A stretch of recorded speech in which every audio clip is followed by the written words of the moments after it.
Hello students, आज हम लोग क्लास 10th में सीबीएसई हिंदी व्याकरण में अलंकार पढ़ेंगे। अलंकार का सबसे पहले हम शाब्दिक अर्थ समझ लें। आपके सीबीएसई हिंदी में पहले रस 10th में क्लास 10th में रस आता था। रस की जगह आप क्लास 9th और 10th दोनों में अलंकार दे दिया गया है, लेकिन अलंकारों को अलग अलग बांट दिया गया है कि कुछ अलंकार क्लास 9th में आएंगे और कुछ अलंकार क्लास 10th में आएंगे। जो अलंकार क्लास 10th में आने वाले हैं आज हम उन्हें पढ़ेंगे। तो सबसे पहले अलंकार की परिभाषा हमें समझ लेना चाहिए। अलंकार दो शब्दों से मिलकर बना है। संस्कृत का शब्द है अलम। अलम का अर्थ होता है आभूषण। अलम का अर्थ होता है आभूषण और कार का अर्थ होता है सजाने वाला। जो अलम और कार दो शब्दों से मिलकर बना है अलंकार, इसीलिए मैंने इस जगह पर देखिए लिखा हुआ है, क्योंकि का अनुनासिक उंगा होता है, इसलिए अलंकार को ऐसे भी लिखा जाना चाहिए। हमें अनुस्वार का प्रयोग ना करके अनुनासिक प्रयोग करना चाहिए, तो अलंकार ऐसे लिखा जाएगा। तो अलम धनकार, कार का अर्थ होता है सजाने वाला, यानी आभूषण से जो चीज अलंकृत की जाए। जिस प्रकार कोई स्त्री, दो चित्र बने हुए हों और एक में साधारण स्त्री हो, बिना किसी अलंकरण के हो, बिना किसी आभूषण के हो, और एक स्त्री जिसने गले में माला पहन रखी हो, कानों में अच्छे से टॉप्स पहन रखे हो, बेंदी लगा रखी हो, माथे पर कान पे नाक पे पहन रखा हो, ऐसी स्त्रियां सजी हुई सुंदर लगती हैं। उसी प्रकार काव्य की शोभा बढ़ाने वाले, इसी प्रकार हमें कहना चाहिए कि काव्य की शोभा बढ़ाने वाले तत्वों को अलंकार कहते हैं। बढ़ाने वाले तत्वों को ध्यान दीजिएगा, तत्व किस तरह से लिखा जाएगा। देखिए, तत् धन त्वा, दो आधे ता इसलिए लिखे जा रहे हैं क्योंकि इसका विच्छेद है तत् धन त्वा। बच्चे लिखने में गलती करते हैं, तत् ये आधा ता है और ये आधे ता है, दोनों को मिलाकर यहाँ पर तत्व लिखा जाएगा। शोभा बढ़ाने वाले तत्वों को अलंकार कहते हैं। अलंकार आपको पता होना चाहिए कि मुख्यतः अलंकार दो प्रकार के होते हैं, वैसे अलंकार तीन प्रकार के होते हैं।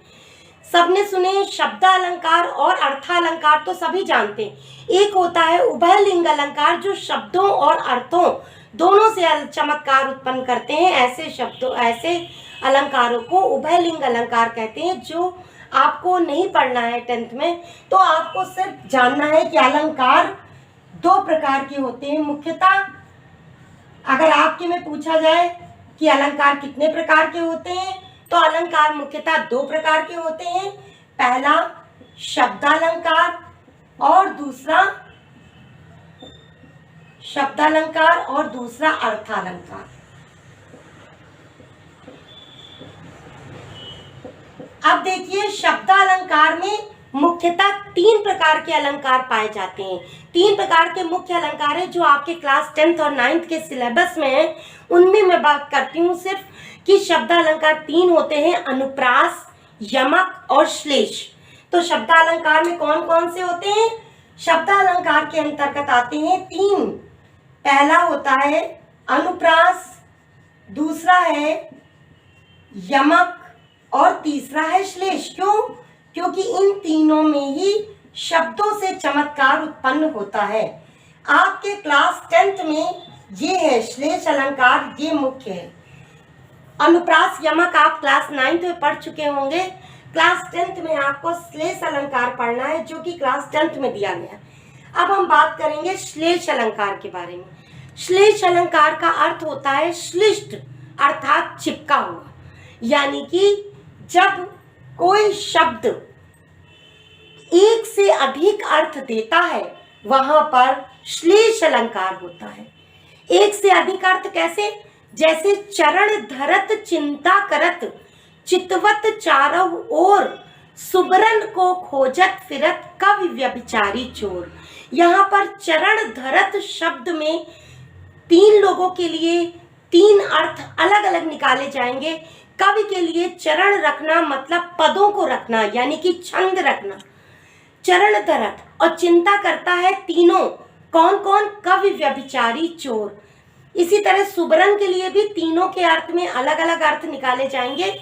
तो चरण धरत का पहले देख लें कि चरण धरते हुए यानी कि पदों को रखते हुए, छंद को रखते हुए कवि चिंता करता है कि कहीं उसका स्वर, उसका लय, ताल, छंद बिगड़ ना जाए, इसलिए वो पदों को रखते हुए, चरणों को रखते हुए, काव्य के चरणों को रखते हुए चिंता करता है। इसी प्रकार चरण धरत कौन? दूसरा कवि, व्यभिचारी। दूसरा कौन है? व्यभिचारी। व्यभिचारी मतलब होता है ऐसा व्यसनी पुरुष जो पर स्त्री का गामिनी, पर स्त्री गमन करता है, तो जो दूसरी स्त्रियों के पीछे चलता है या पीछा करता है या उनको पाने की इच्छा रखता है, उसे कहते हैं व्यभिचारी।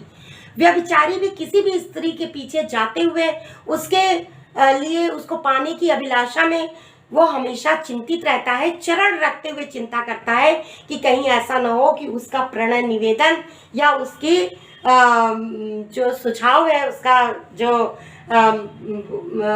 मांग रहा है, उससे जो चाहता है, इच्छा करता है या जो प्रणय निवेदन कर रहा है, वो कहीं उससे अस्वीकार ना कर दिया जाए, इसलिए वो चरण रखते हुए चिंता करता है।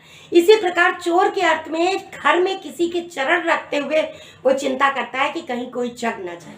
तो चरण रखने में कवि भी चिंता करता है, चरण रखने में व्यभिचारी भी चिंता करता है, चरण रखते हुए आगे बढ़ाते हुए चोर भी चिंता करता है। इसी प्रकार सुबरन को खोजत फिरत, सुबरन के 3 अर्थ हैं, तीनों के अर्थ में अलग अलग है। कवि के अर्थ में सुंदर शब्द होंगे, व्यभिचारी के अर्थ में सुंदर स्त्री होगी और चोर के अर्थ में सुबरन का अर्थ होगा सोना, धन। तो इस प्रकार चरण धरत चिंता करत। इसी प्रकार दूसरा उदाहरण भी है, रहीमन पानी राखिए बिन पानी सब सून, पानी गए न उबरे मोती मानस चून।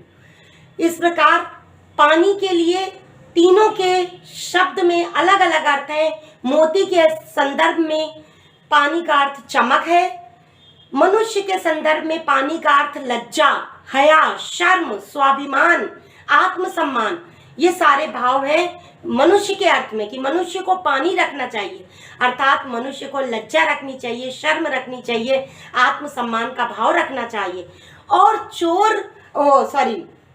पानी के अर्थ में, पानी चूने के अर्थ में जो रखा गया है वो चूना पानी पीने वाला ही है, जल है जो कि चूने में अगर पड़ा रहता है तो चूना सालों साल काम का रहता है, लेकिन अगर पानी उससे हट जाता है तो चूना मर जाता है। कहते हैं चूना मर गया, और फिर चूने में कितना भी पानी डाल दिया जाए उस चूने को पुनः वापस सही नहीं किया जा सकता।